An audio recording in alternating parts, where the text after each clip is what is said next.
முன்னொரு காலத்தில் உலக புகழ் வாய்ந்த ஞானம் பெற்ற குரு ஒருவர் இருந்தார். அவரிடம் ஒரு நாள் அவரின் சீடர்கள் ஒரு கேள்வி எழுப்பினார்கள். எங்களுக்கெல்லாம் நீங்கள் குருவாக இருக்கிறீர்கள், உங்களுக்கு யார் குரு என்று கேட்டனர். அந்த குரு சிரித்து விட்டார். எனக்கு ஆன்மீகத்தில் எண்ணற்ற குருமார்கள் இருக்கிறார்கள். ஆனால் குறிப்பிட்டு சொல்ல வேண்டுமானால் 3 பேரை கட்டாயம் சொல்ல வேண்டும். என் முதல் குரு ஒரு நாய். ஒரு முறை நான் ஆன்மீகத்தை தேடி எல்லாவற்றையும் துறந்து அலைந்து கொண்டிருந்த சமயம். அது ஒரு காடு. அப்போது எனக்கு மிகவும் தாகம் ஏற்பட்டது. அருகிலே ஒரு சிறிய நீரோடை இருந்தது. சரி, நீர் குடிக்கலாம் என அதன் அருகே சென்றேன். அப்பொழுது அங்கே ஒரு நாய் நீரோடைக்கு போவதும் திரும்புவதுமாக இருந்தது. உற்று கவனித்தேன். அது மிகவும் களைப்பாக இருந்தது. அதற்கு நிறைய தாகம் போடும். ஆனால் நீரோடைக்கு போனதும் அங்கே நீரில் தெரியும் தன் உருவத்தை பார்த்து பயந்து போய் திரும்பி வந்து விட்டது. தாகம் துரத்தியது. திரும்பவும் நீரோடைக்கு செல்கிறது. இப்படி போவதும் வருவதுமாக இருந்தது. நாய் களைத்து போய்விட்டது. இருந்தும் தாகம் மேலிடவே அந்த நாய் சரேல் என தண்ணீருக்குள் பாய்ந்தது. பயம் தெளிந்தது. தாகத்தை தீர்த்து கொண்டது. அப்போதுதான் உணர்ந்து கொண்டேன், நாம் தாகத்தை தணிக்க விடாமல் செய்வது பயம் மட்டுமே.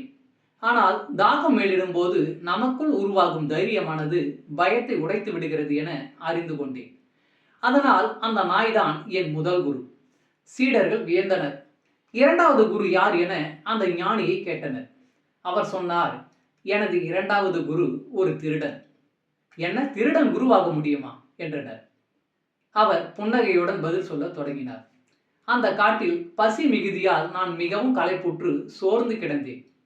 அப்பொழுது ஒருவர் வந்து என்னை கைத்தாங்கலாக தூக்கி அருகில் இருந்து தன் குடிசைக்கு அழைத்து சென்றார். சாமி, நீங்க யார் என்று என்னை கேட்டார். அதைத்தான் தேடி அலைந்து கொண்டு இருக்கிறேன் என பதில் சொன்னேன். அவருக்கு அது புரியவில்லை. சற்று தயக்கமாக நீங்கள் யார் என்று கேட்டேன். நான் ஒரு திருடன் என பதில் சொன்னார். உங்களுக்கு தயக்கம் இல்லை என்றால் உங்களுக்கு விருப்பம் இருக்கும் வரை இங்கேயே தங்கலாம் என்று கூறினார். நானும் வேறு வழியின்றி ஒத்துக்கொண்டேன். அன்று இரவு அவர் தன் தொழிலுக்கு கிளம்பினார். மறுநாள் காலையில் வந்தார். என்னப்பா, தொழில் எப்படி, ஏதாச்சும் கிடைச்சதா என்றேன்.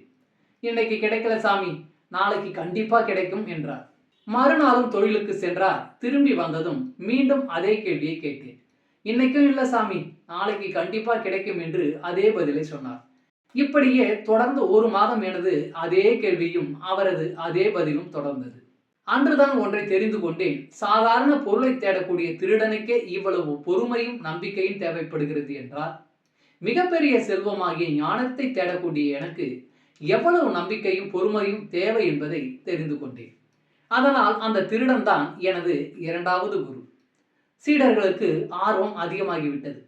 அப்போ அந்த 3வது குரு யார் என்று கேட்டனர். அந்த ஞானி சொன்னார், நான் தேவையானவற்றை கற்றுக்கொண்ட பிறகு ஒரு ஊரில் ஒரு வீட்டில் தங்கியிருந்தேன். அப்பொழுது அந்த வீட்டில் இருந்த 5 வயது குழந்தை ஒன்று வீட்டில் இருந்த விளக்கையே பார்த்து கொண்டிருந்தது. அந்த குழந்தையிடம் என் புத்திசாலித்தனத்தை காண்பிப்பதற்காக, பாப்பா, இந்த விளக்கில் வெளிச்சம் இருக்கிறதே, அது எங்கிருந்து வந்தது என தெரியுமா என கேட்டேன். அந்த குழந்தை சட்டென விளக்கை ஊதி அணைத்துவிட்டு, தாத்தா, இப்போ இந்த வெளிச்சம் எங்கே போச்சோ அங்கிருந்து தான் அந்த வெளிச்சம் வந்தது என பதில் சொன்னது. ஆஹா, ஞானம் எனக்கு மட்டும் சொந்தம் என கர்வம் கொண்டிருந்தேன். அதை தகர்த்த அந்த குழந்தைதான் என் 3வது குரு என்றார். எனவே குரு என்பவர் ஒரு நபர் அல்ல. குரு என்பது ஒரு தன்மை. இருளை அகற்றும் மின்னல் கீற்று, ஐஞானம் போக்கும் அறிவு. குரு என்பவர் எப்படி இருக்க வேண்டும் என்று வரையறைகள் எல்லாம் செய்ய முடியாது. அப்படி வரையறுப்பது சரியான ஆன்மீக நெறிமுறையும் அல்ல. மகாபாரதத்தில் கிருஷ்ணன் கீதா உபதேசத்தை ஒழுக்கத்தில் சிறந்த பீஷ்மனுக்கு கூறவில்லை, வித்தையில் சிறந்த துரோணருக்கும் கூறவில்லை, பக்தியில் சிறந்த விதுனருக்கும் கூறவில்லை. தன்னையே சரணாகதி அடைந்த அர்ஜுனனுக்குத்தான் கூறினார். இருப்பதிலே நண்பனிடம் சரணாகதி அடைவதுதான் இயலாத காரியம். ஏனென்றால் நண்பனின் அத்தனை சேட்டைகளும் தான் நமக்கு தெரியுமே. அதனால் நண்பனிடம் மட்டும் சரணாகதி அடைவது என்பது இயலாத காரியம். ஆனால் கிருஷ்ணனின் அனைத்து சேட்டைகளையும் அறிந்த பின்பும் அர்ஜுனன் சரணாகதி அடைந்தான். அர்ஜுனன் முழுவதும் ஏற்கும் தன்மையில் இருந்ததால் தான் கிருஷ்ணனுக்கு வேறு வழியே இல்லை. அர்ஜுனனை சீடனாக ஏற்றுக்கொண்டான். கீதை அருளப்பட்டது.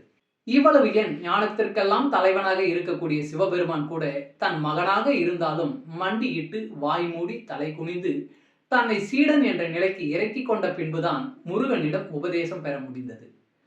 சம்மட்டி ஓசையை கேட்டு ஞானம் அடைந்தவரை பற்றியும், உடைந்த குடத்தின் ஓசையிலே ஞானம் அடைந்த பெண் புத்தத்துறவியை பற்றிய கதைகளையும் படித்துள்ளோம் தானே. ஆகவே ஆன்மீகத்தில் முக்கியமானது குருவின் தகுதி அல்ல, சீடனின் தகுதிதான் மிகவும் முக்கியமானது. எவ்வளவு மழை பெய்தாலும் திறந்த பாத்திரத்தை தான் மழையால் நிரப்ப முடியும். மூடிய பாத்திரத்தை வானமே கிழித்து கொண்டு பெய்தாலும் நிரப்ப முடியாது. அதனால்தான் நதி மூலம் பார்ப்போரின் தாகம் தீர்வதில்லை, ரிஷி மூலம் பார்ப்போர் ஞானம் அடைவதில்லை என்று பெரியோர் உரைத்துள்ளனர். தன்னை தகுதிப்படுத்திக் கொண்டவன் தன் பாதையிலே தன் குருவை காணலாம். நன்றி. வாழ்க வளமுடன்.